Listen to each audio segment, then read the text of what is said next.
धाम कहाँ है? हिंदू धर्म के अनुसार कैलाश पर महादेव, ब्रह्मलोक में ब्रह्मदेव बसते हैं। उसी तरह भगवान विष्णु का निवास वैकुंठ में बताया गया है। वैकुंठ लोक की स्थिति 3 जगह बताई गई है, धरती पर, समुद्र में और स्वर्ग के ऊपर। वैकुंठ को विष्णु लोक और वैकुंठ सागर भी कहते हैं। भगवान श्री कृष्ण के बाद इसे गोलोक भी कहा जाता है। चूँकि श्री कृष्ण और विष्णु एक ही है, इसीलिए श्री कृष्ण के निवास स्थान को भी वैकुंठ कहा जाता है। पहला वैकुंठ धाम। धरती पर बद्रीनाथ, जगन्नाथ और द्वारिकापुरी को भी वैकुंठ धाम कहा जाता है। चारों धामों में सर्वश्रेष्ठ, हिंदुओं का सबसे पावन तीर्थ बद्रीनाथ नर और नारायण पर्वत श्रृंखलाओं से घिरा अलकनंदा नदी के बाएं तट पर नीलकंठ पर्वत श्रृंखला की पृष्ठभूमि पर स्थित है। भारत के उत्तर में स्थित ये मंदिर भगवान विष्णु का दरबार माना जाता है। बद्रीनाथ धाम में सनातन धर्म के सर्वश्रेष्ठ आराध्य देव श्री बद्री नारायण भगवान के 5 स्वरूपों की पूजा अर्चना होती है। विष्णु के इन 5 रूपों को पंच बद्री के नाम से जाना जाता है। श्री विशाल बद्री, श्री योग ध्यान बद्री, श्री भविष्य बद्री, श्री वृद्ध बद्री और श्री आदि बद्री। बद्रीनाथ के अलावा द्वारिका और जगन्नाथपुरी को भी वैकुंठ धाम कहा जाता है। कहते हैं कि सतयुग में बद्रीनाथ धाम की स्थापना नारायण ने की थी। त्रेता युग में रामेश्वरम की स्थापना स्वयं भगवान श्री राम ने की थी। द्वापर युग में द्वारिका धाम की स्थापना योगीश्वर श्री कृष्ण ने की और कलयुग में जगन्नाथ धाम को ही वैकुंठ कहा जाता है। पुराणों में धरती के वैकुंठ के नाम से अंकित जगन्नाथपुरी का मंदिर समस्त दुनिया में प्रसिद्ध है। ब्रह्म और स्कंद पुराण के अनुसार पुरी में भगवान विष्णु ने पुरुषोत्तम नील माधव के रूप में अवतार लिया था। दूसरा वैकुंठ धाम। दूसरे वैकुंठ की स्थिति धरती के बाहर बताई गई है। इसे ब्रह्मांड से बाहर और तीनों लोकों से ऊपर बताया गया है। ये धाम दिखाई देने वाली प्रकृति से 3 गुना बड़ा है। इसकी देखरेख के लिए भगवान के 96 करोड़ पार्षद तैनात है। हमारी प्रकृति से मुक्त होने वाली हर जीवात्मा इसी परम धाम में शंख, चक्र, गदा और पद्म के साथ प्रविष्ट होती है।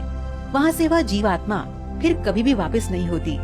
यहाँ श्री विष्णु अपनी 4 पटरानियों श्रीदेवी, भूदेवी, नीला और महालक्ष्मी के साथ निवास करते हैं। इसी वैकुंठ के बारे में कहा जाता है कि मरने के बाद विष्णु भक्त पुण्य आत्मा यहाँ पहुँच जाती है।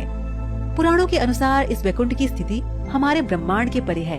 जीवात्मा जब उस वैकुंठ की यात्रा करती है तो उसको विदा देने के लिए मार्ग में समय के देवता, प्रहर के देवता, दिवस के देवता, रात्रि के देवता, दिन के देवता, ग्रहों के देवता, नक्षत्रों के देवता, माह के देवता, मौसम के देवता, पक्ष के देवता, उत्तरायण के देवता, दक्षिणायन के देवता, सभी तलों, अतल, सुतर, पाताल आदि के देवता, सभी 33 कोटि के देवता पहले उसे पुनः किसी योनि में धकेलने का प्रयास करते हैं या वैकुंठ जाने देने से रोकते हैं। लेकिन जो जीवात्मा प्रभु श्री विष्णु की शरणागति होता है उसको ये सभी एक पाद विभूति के अंतिम सीमा तक जाते हैं और त्रिपाद विभूति के बाहर प्रवाहित होने वाली वीरजा नदी के तट पर छोड़ देते हैं।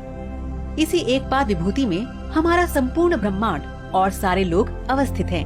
इस एक पाद विभूति की सीमा के बाद शुरू होता है वैकुंठ धाम।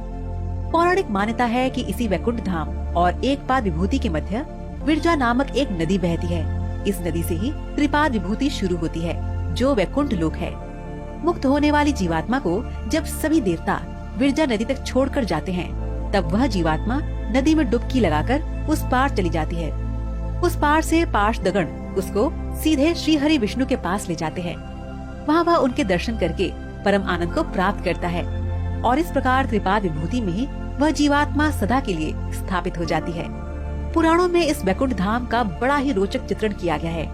हे अर्जुन, अव्यक्त अक्षर इस नाम से कहा गया है। उसी अक्षर नामक अव्यक्त भाव को परम गति कहते हैं तथा जिस सनातन अव्यक्त भाव को प्राप्त होकर मनुष्य वापस नहीं आते वह मेरा परम धाम है। तीसरा वैकुंठ धाम। भगवान श्री कृष्ण ने द्वारिका के बाद एक और नगर बसाया था जिसे वैकुंठ कहा जाता था। कुछ इतिहासकारों के मुताबिक अरावली की पहाड़ी श्रृंखला पर कहीं वैकुंठ धाम बसाया गया था जहाँ इंसान नहीं सिर्फ साधक ही रहते थे। भारत की भौगोलिक संरचना में अरावली प्राचीनतम पर्वत है। भूशास्त्र के अनुसार भारत का सबसे प्राचीन पर्वत अरावली का पर्वत है। माना जाता है कि यहीं पर श्री कृष्ण ने वैकुंठ नगरी बसाई थी।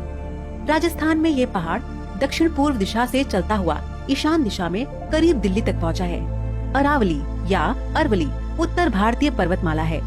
राजस्थान राज्य के पूर्वोत्तर क्षेत्र से गुजरती 560 किलोमीटर लंबी इस पर्वतमाला की कुछ चट्टानी पहाड़ियाँ दिल्ली के दक्षिण हिस्से तक चली गई हैं। अगर गुजरात के किनारे अर्बुद या माउंट आबू का पहाड़ उसका एक सिरा है, तो दिल्ली के आसपास की छोटी छोटी पहाड़ियाँ धीरज द रिज दूसरा सिरा है। वैकुंठ और परम धाम में अंतर। परम धाम कहते हैं कि परम धाम में जाने के बाद जीवात्मा सदा के लिए जीवन और मरण के चक्र से मुक्त हो जाती है। ये धाम सबसे ऊपर अर्थात सर्वोच्च है। यहाँ निरंतर अक्षय सुख की अनुभूति होती रहती है। ये धाम स्वयं प्रकाशित है। यहाँ ना सुख है और ना दुख, यहाँ तो बस परम आनंद ही है। वैकुंठ धाम। मान्यता है कि इस धाम में जीवात्मा कुछ साल के लिए आनंद और सुख को प्राप्त करती है, लेकिन सुख भोगने के बाद उसे पुनः मृत्यु लोक में आना होता है। इस स्थान को स्वर्ग से ऊपर बताया गया है। वैकुंठ के ऊपर कैलाश पर्वत है। वैकुंठ को सूर्य और चंद्र प्रकाशित करते हैं। यहाँ गौर करें तो ये विष्णु का बद्रीनाथ धाम हो सकता है। हिंदू धर्म के अनुसार भगवान श्री विष्णु के धाम को वैकुंठ धाम कहा जाता है। आपने 4 धामों के नाम तो सुने ही होंगे, बद्रीनाथ, द्वारिका, जगन्नाथ और रामेश्वरम। इसमें से बद्रीनाथ धाम भगवान विष्णु का धाम है। मान्यता के अनुसार इसे भी वैकुंठ कहा जाता है। ये जगत पालक भगवान विष्णु का वास होकर पुण्य, सुख और शांति का लोक है। हे अर्जुन, जिस परम पद को प्राप्त होकर मनुष्य लौटकर संसार में नहीं आते, उस स्वयं प्रकाश परम पद को न सूर्य प्रकाशित कर सकता है, न चंद्रमा और न अग्नि ही। वही मेरा परम धाम है। हे अर्जुन, ब्रह्मलोक सहित सभी लोग पुनरावर्ती हैं, परंतु हे कुंती पुत्र, मुझे प्राप्त होकर पुनर्जन्म नहीं होता, क्योंकि मैं काल अतीत हूँ।